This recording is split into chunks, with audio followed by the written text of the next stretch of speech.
So, about 10 months ago, I wrote a poem and I posted it.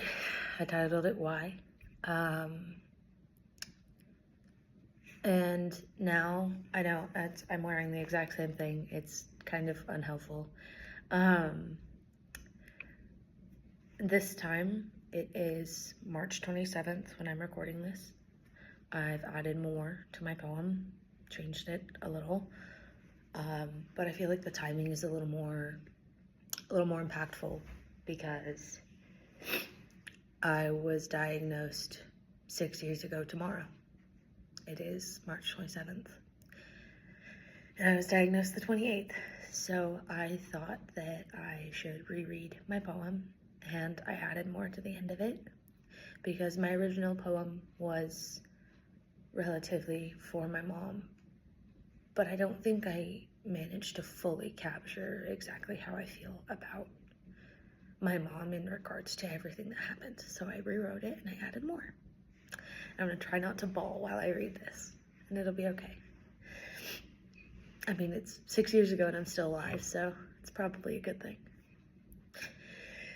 Here goes. Why? Why am I writing this? Why are you reading it? Why didn't they listen? What happened because they didn't? 71 pounds, March 14th, 2019. I had a fever. 101, the thermometer said. Sick again? Yes, nodded my mother's head. We went to the doctor that day to see what was wrong. They took one look and quickly moved on. They said I had the flu. That's new, marked my mom. 11 years old, 65 pounds. Nothing but skin and bones. Healthy, they said. No treatment, they said. Was I healthy? I didn't feel healthy. They said to drink water, so I drank water. They said stay in bed. That's all that I did. I ate the whole kitchen, but felt empty within. For 2 weeks I did this, getting sicker and sicker. I didn't know what was happening, just sicker and sicker. March 25th, 2019. Help her, said my mommy while I laid on the bed. Too weak to sit or hold up my head. It's allergies, said the doctor, skeptical of my mom. Go get some spray. She'll be right along. She never even looked at me, not until my mom begged. Something is wrong. Doctor just shook her head. When we got in the car, I heard Mommy cry. I'm okay, Mommy. She wiped her eyes. I couldn't walk in the store. I laid in the cart, watching my mother, who knew in her heart her baby was fading right in front of her eyes. I love my mother. I hated seeing her cry. March 28th, 2019. Another appointment. Today, Mommy was stern. Can we please do some blood work? How are you not concerned? My mother carries herself well. She's always been so composed. But I watched her yell while she watched me decompose. I don't remember the blood test. I barely remember that day. All I remember is hearing the doctor say she wouldn't have made it if she wasn't here tonight. And the next thing I knew, I was on a live flight to somewhere that could do better and keep me alive. After you're better, they told me, you'll thrive. But some days are still hard and our hearts are still sore because we were missed and we were ignored. For 2 weeks I was sick. My body was dying. I was wasting away. That's why Mommy was crying. 62 pounds. That's what I weighed on the night the word diabetes came into play. It wasn't my fault and can't go away. But sometimes I still cry, remembering those days. They almost missed me. We were left all alone, 11 years old. Imagine that on a tombstone. But here I am today.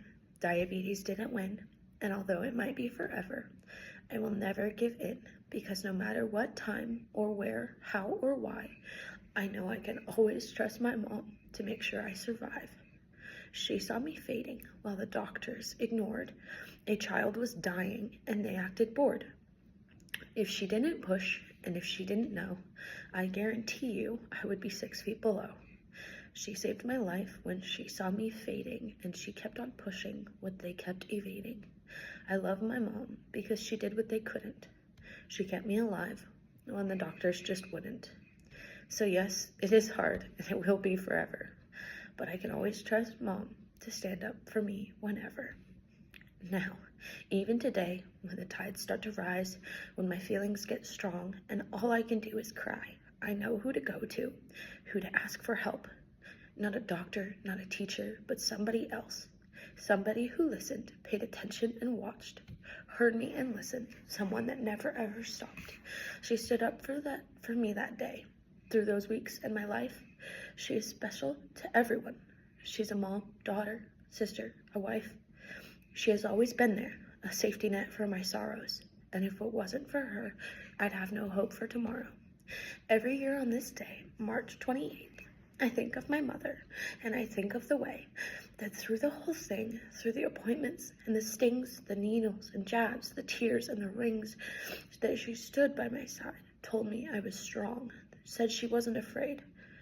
But that must have been wrong. She must have been terrified, horrified, scared.